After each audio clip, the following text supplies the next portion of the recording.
As Florida Governor Ron DeSantis crisscrosses the world on a trade mission, tonight his state's largest single-site employer, Disney, is accusing him in a new lawsuit of a targeted campaign of government retaliation. The suit, announced just moments after a panel of DeSantis allies voted to invalidate Disney's control of its self-governing district. My mantra was, you're not going to have Disney have its own government in Central Florida. DeSantis' feud with Disney has escalated ever since the entertainment giant opposed Florida's Parental Rights in Education Act, which critics dubbed the Don't Say Gay bill last year.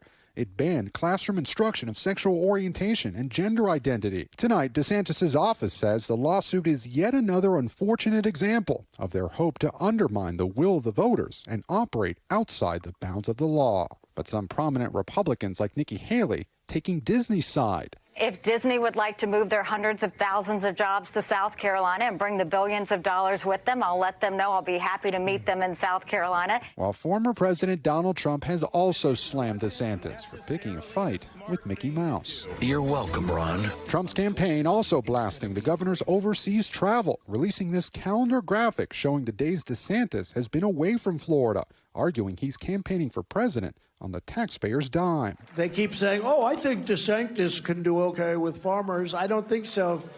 Based on polls, he's not doing okay with anything. The latest in a series of relentless attacks. I always had a good relationship with him, and then once the midterm election happened, he started taking shots at me. I didn't really do anything to do it except do a good job. A spokesman for DeSantis denies any taxpayer money is being used for this trade mission, although a previous one in 2019 did end up using at least some public funds, according to the news service of Florida, citing government documents. Though he's not yet officially announced his candidacy, an NBC News poll finds DeSantis is 15 points behind Trump in the presidential race. When asked about that Monday in Japan, DeSantis dodged. I'm not a candidate, so we'll see if and when that changes. This week, he's been to not just Japan, but South Korea and now Israel, followed by the UK. He shared images of his wife Casey and two of his kids sharing sushi.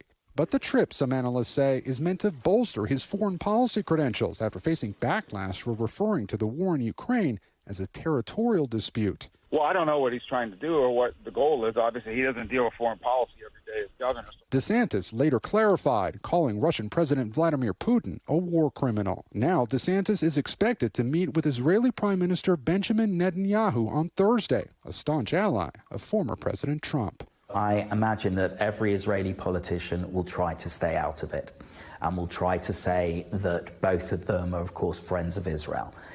Whether President Trump lets Israeli politicians do that or not is another question, because he tends to see things in very personal terms. And Gabe joins us now from Jerusalem. Let's turn back to the Disney dispute. How are they trying to turn this into a free speech issue?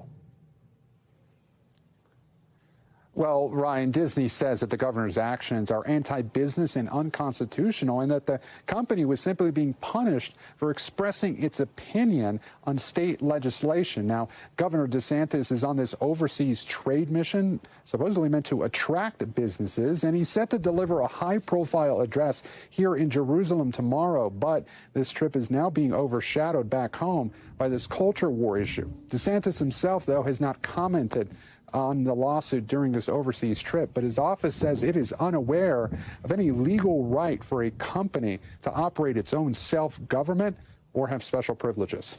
Ryan? Thanks for watching our YouTube channel. Follow today's top stories and breaking news by downloading the NBC News app.